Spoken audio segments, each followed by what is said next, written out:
Ladies and gentlemen, on the topic of Bitcoin, there has been one rumor, right, spread by the bears over and over again for the last 3 years that just has not gone away. It's persisted on crypto YouTube, it's persisted on crypto Twitter, and that rumor is that eventually the S&P 500 will materialize into a crash that will drag Bitcoin downwards. Now, we have 4 or 5 points to make in this video, but ultimately the overarching premise is this a legitimate concern? Is this concern supported by the charts? Will the S&P 500 actually go down? Is the S&P 500 a legitimate indicator to predict Bitcoin price action? And how can we react if this occurs or if it doesn't occur? So we're going to look into it today. It's a bit complicated, this topic, but you need to understand this because this is a major thing that's been going around for a long period of time. I highly recommend you stick around for the whole video, guys. Leave a like, comment, and subscribe. Let's get into it.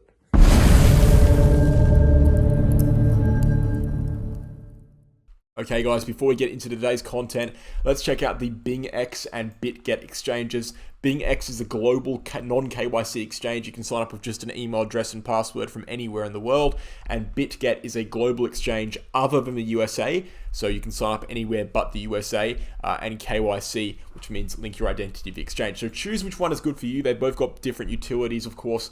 People from the US only have Bingx as a choice, but people everywhere else have 2 choices here.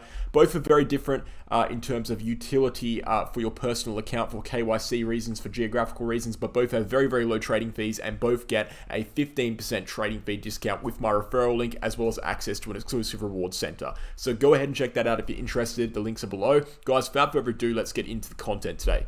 Okay, so as I said in the introduction, there's some big claims going on. There have been some big claims going on for a long period of time by the Bitcoin bears, the people who are bearish on Bitcoin, that basically the S&P 500 and cryptocurrency market in general will be dragged down together, or more specifically, the S&P 500 and traditional markets will drag down the cryptocurrency market. Those are the big claims that people have been making for a long period of time. Now, up until this point, they've been wrong, and that's mainly because the traditional markets themselves haven't gone down as much as people would have expected to go down. In fact, traditional markets have been bottomed out for well over a year. All right, let's just look at, let's go to the S&P 500 chart here, and we can show you quite clearly that S&P 500 has actually been bottomed out since October last year. So 13 months we've been up on S&P. We're currently up a massive 25% from the lows. We had a peak of 32% up from the lows. So the whole argument really that S&P 500 is going to drag Bitcoin down and that's going to extend the bear market downwards has been disproven by the charts itself. And I think people have been clinging on to this argument for too long a period of time. But look, people aren't exactly wrong to assume there's a correlation between Bitcoin and the S&P 500. For example, we have on the screen here the orange line, which is Bitcoin over the course of the last 10 years. And we have on the screen as well the blue line, which is the S&P 500. I mean, it's pretty clear there's a correlation there. Now, I want to make a few very important distinctions, though. And this is very important, so pay attention here. This correlation only began, sometime in 2017, really. Because we can see that the peak on Bitcoin for the 2017 bull market occurred around the same time as the peak for the S&P 500. We also saw that a drop in the S&P 500 occurred sometime around the same time as the drop for Bitcoin towards its ultimate 2018 bottom. We can also see the COVID drop having effect, and we can also see the upside again in 2021 having an effect, with the peak in 2021 having an effect as well. So the fact of the matter is we didn't have this correlation between Bitcoin and S&P before something like 2017. That's probably because the market cap of Bitcoin was too small. It was an independent asset at that point in time. It wasn't necessarily affected by traditional markets or affected by the same factors that traditional markets are affected by, is probably a more just way of putting it. So around 2017, we saw the correlation start to begin. But I want to be very specific. We only saw the correlation actually very strongly start to take hold when QE started. That's something you need to understand, because if you're looking at the chart, it's very easy to think, oh yeah, they look really similar. But you have to understand we're actually diluting the data massively by narrowing it down to one linear line for each thing. The fact of the matter is this period of the market cycle wasn't actually as correlated as you think it might have been. The correlation only really began when QE occurred, when quantitative easing occurred. And why is that? Well, that is very simple to answer. Quantitative easing is when a vast majority of new cash, right, printed money, circulated into markets.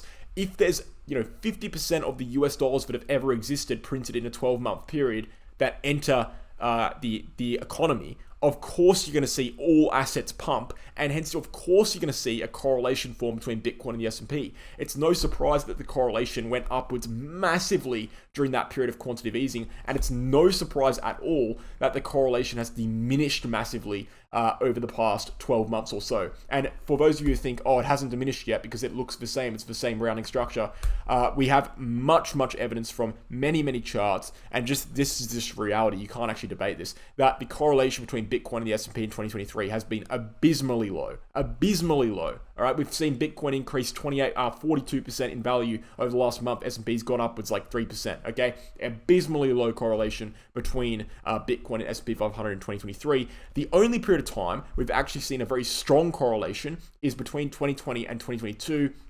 When we were seeing massive amounts of money printing. And as I explained before, if you're printing 50% of all US dollars in existence in a 12-month period, you're going to see everything pump. That doesn't mean everything's connected. It just means everything's going up because the same underlying factor is causing everything to go up. Now, the problem we have in crypto today is that everyone who's in the market right now, pretty much, let's be real, came into the market between 2020 and 2022. And so everyone who's in the market came into the market in which we had this period of massive correlation between Bitcoin and the S&P, and they think that is the norm. The problem is that isn't the norm. The actual norm, the actual standard is this.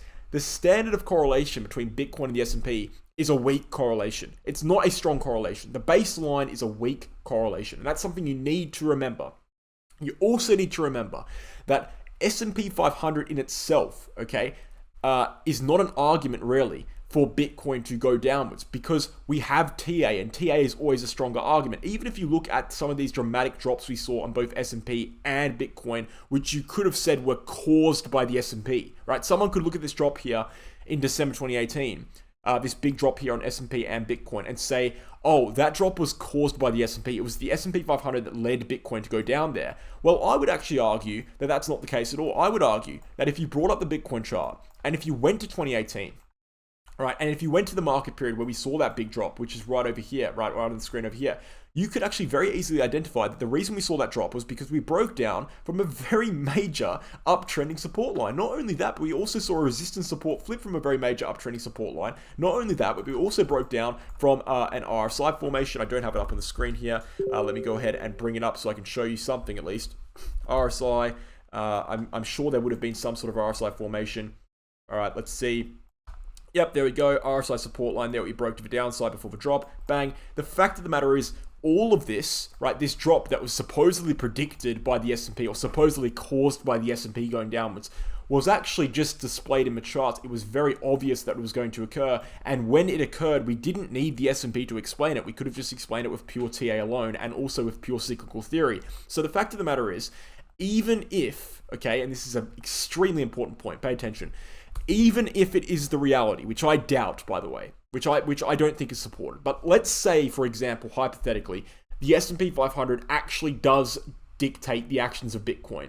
Even if that is the case, TA will still tell you to a greater degree of certainty what's going to happen next. Okay? TA is still going to be important because everything happens as per TA. Even if, as I said, the S&P 500 going downwards makes Bitcoin go down, or the S&P 500 drags Bitcoin down or upwards, which actually isn't the case, as per what I've said before.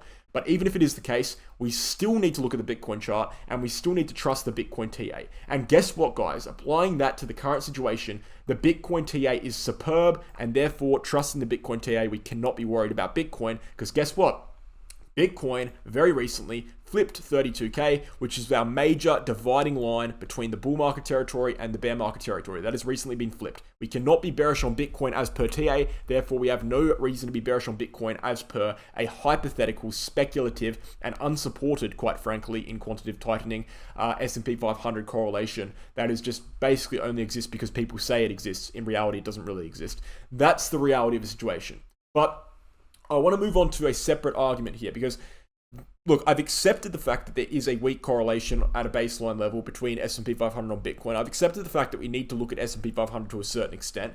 And so in accepting this, I need to also accept some of the bearish arguments that come out of that. And one of the new bearish arguments is this. What we're talking about is the fact that the S&P 500 generally goes down when interest rates start decreasing.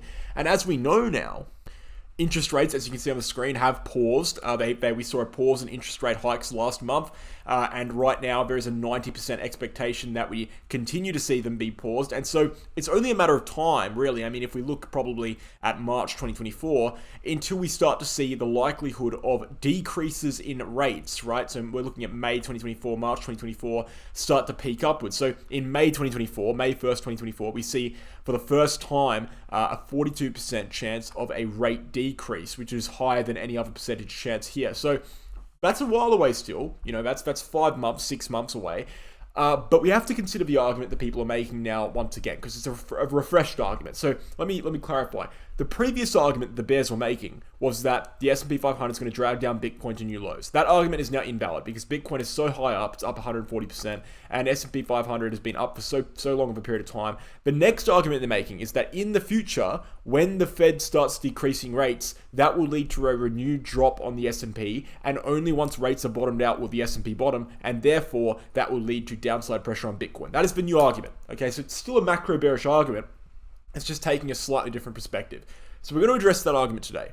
First and foremost, we'll address the claim they're making. The claim they're making is that the S&P 500, okay, only ever bottoms out when rates are being decreased or at a low. And that claim is correct. Okay, so that's a correct claim. So that's the first claim. They're making a claim, again, that the S&P 500 and traditional markets in general only bottom out when rates are being decreased, and that is a correct claim. If we look at 1974, the S&P 500 saw a major correction downwards. We bottomed out when rates were being decreased rapidly. 1982 is the same story. Same story here in 1987. Overall, there were some hikes here from around 5.8 basis points all the way upwards to 5.8% all the way upwards to 730%. 7.3%. But overall, it was on a sharp decline from the previous 18% interest rates we saw just 7 years earlier. So that still counts as rates being decreased, leading to S&P 500 bottom, in my opinion. Same thing we saw here in 2003. All right, same situation here in 2008, and also same situation here in 2020. So there is a very, very clear, identifiable trend here that the S&P 500 enters sharp periods of corrections when rates start to decrease, and only really bottoms out when those rates reach either the floor or get close to the floor. That's a true trend. And now, as we are seeing, the market shift or the Fed shift from quantitative tightening back to quantitative easing, so from increasing interest rates back to making them stagnant and eventually actually decreasing them, we could see very well a decrease in buying pressure in the traditional markets and an increase in selling pressure. So we could very well see the S&P 500 go down. Now, I'm going to relate this back to Bitcoin soon, but I want you to bear with me. So that's the argument they're making, and it is true. Based on all the historical data, it is true. But I want to make something very, very clear. All right, I want to make something very, very clear because I feel like people aren't really acknowledging this fact either. Yes, there are previous trends that exist, okay? Yes, these previous trends are suggesting things such as the S&P 500 should be seeing a pretty sharp correction into next year. That is true. However, we also need to accept that these previous trends are based on the market that had similar characteristics each time. The market has much different characteristics now. I know the argument, this time is different, is a weak argument because most of the time people just say it doesn't mean anything. But this time actually is different because this is the first time that we have seen the Federal Reserve raise interest rates while the market has been decreasing. Okay? The S&P 500 went from 4,800 down to 3,400, a massive decrease, 3,500, a massive decrease in S&P valuation over the course of just under a year. While the Fed was raising interest rates, we've never seen the Fed enter QT while traditional markets are going downwards. And so we've never seen these characteristics in a market correction before. And hence we cannot expect, to a degree of certainty that we would have before, the same results. So my argument is, and I'll recap, and this is my argument overall. Yes, you are correct in saying that historically speaking, decreases in interest rates lead to decreases in stock market valuation. You're correct in saying that. But I would argue that even if that is true, that's something we can address in 6 months when it starts to occur. And secondly, we don't know if it's going to be true because the characteristics of this market cycle, and the characteristics of this bear market for the S&P are very, very different to the characteristics of what we've seen before, in that we are seeing QT rather than QE this time. All right. So that's a major difference, and that's something that cannot be brushed over. People are brushing over it too easy. It's very, very major, okay? Understand that the characteristics of this last couple of years have been unprecedented. We've never seen it before. We're in a completely in the dark, a new playing field. We don't know what's going to happen exactly, and the historical data can only take us so far for this reason. I also want to make something very clear, and this will probably be one of my final points in this video. What I want to make clear is this. It's very important to understand that although the S&P 500 is important to a certain extent when it comes to analyzing crypto, all right, I would debate to which extent that is. I would say it's not as important as many people say it is, and as I said before, I would say people think it's more important than it is due to the fact that the importance of the S&P actually occurred for the first time around quantitative easing, which is when most people came into the market, and so people are used to the S&P 500 being important to Bitcoin, but in reality it's actually not that important. Anyway, I've explained that before, but I'll say this. I think there's a very strong case to be made, in fact, it's not my opinion, it's reality, that the S&P 500 is a complete scam. What do I mean by that? I mean, if we take the S&P 500 chart, which is this chart right here, all right, and you might look different, I'll explain in a second. This is the S&P 500 chart adjusted for the money supply, meaning that this is the S&P 500 chart adjusted for money printing, meaning the S&P 500, right, if not including money printing, has not gone upwards since 2007 and reached its peak here in the year 2000 at the dot-com bubble peak, meaning that all of the gains we've seen on the S&P 500 between 1999 or the year 2000 to now, all the gains we've seen have been completely and utterly driven by increases in the money supply, not by actual increases in the value of the S&P 500. So therefore, it's a fake market driven by money printing, and it actually doesn't go up in the long term. So how are we going to take, ultimately, this is what it boils down to, right? How are we going to take a fake market seriously? That's the reality. How are we going to take a market that hasn't moved, it's been moved sideways since 2007, okay? Adjusted for money supply, but it's gone upwards hundreds and hundreds of percent since that point in time on a regular chart. How are we going to take that seriously? Because we understand very well that's a scam. Is that not a scam? Of course it's a scam. Of course it's a scam. Everyone in cryptocurrency, everyone watching this video knows how big of a scam money printing is. So if you're looking at this chart and you're thinking that this chart is not a scam, right, then you're a clown. The fact of the matter is, the S&P 500 and traditional markets in general are all fake. There's a reason I don't do stocks. There's a reason I do crypto. It's fake. It doesn't actually exist. It's all made by money printing, right? Inflation, money printing. This is what makes these markets go up, right? The fact of the matter is these markets haven't moved for decades. So if we're going to take this super seriously, right, you have to understand you're taking fake things seriously. It's illogical. It's a fallacy. So what I'll say to you is this. I don't think we shouldn't be looking at S&P. I don't think we shouldn't be looking at traditional markets. I think there's very important points to be made in regards to the S&P 500 potentially going down next year when rates decrease, right? I'm not saying that's impossible. I'm just saying it's not certain because we've seen characteristics in this market cycle of the S&P that we haven't seen before ever.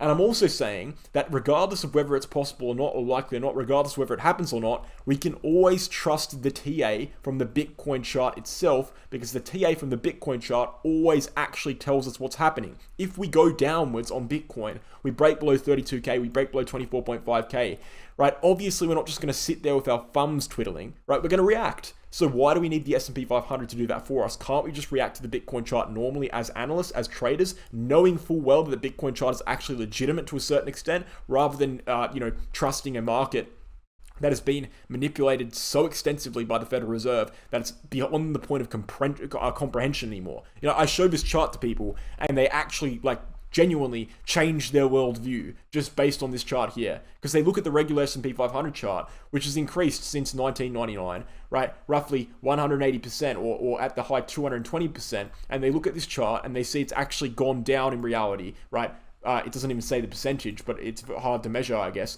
Well, we would say it on another chart, I suppose, but it's gone down significantly. And they think, wow, it all really is a scam, isn't it? And I say, yes, join crypto. And that's what I say to them. So, guys, thank you for watching overall. Trust the Bitcoin charts, trust the TA, learn TA. It's the only way you're going to make money in the market. Really, I mean, if you're relying on these abstract kind of trends that could be real, could not be real, could work in the future, could not work in the future, instead of just relying on the charts themselves, and instead of relying on important levels, What are you doing? You're gambling. That's all you're doing. You're gambling. Again, I'm not saying, just one more time, I'm not saying it's irrelevant. I'm just saying it's not as concrete and certain, and it's more nuanced than people say it is. That's all I'm saying. So guys, thank you for watching. Check out the Telegram VIP group. Now on Telegram, we trade altcoins sub-daily. We also have a 24/7 VIP group chat where we discuss the markets, discuss charts in free format. But ultimately, it's the altcoin trading plans that are the ultimate value here in VIP.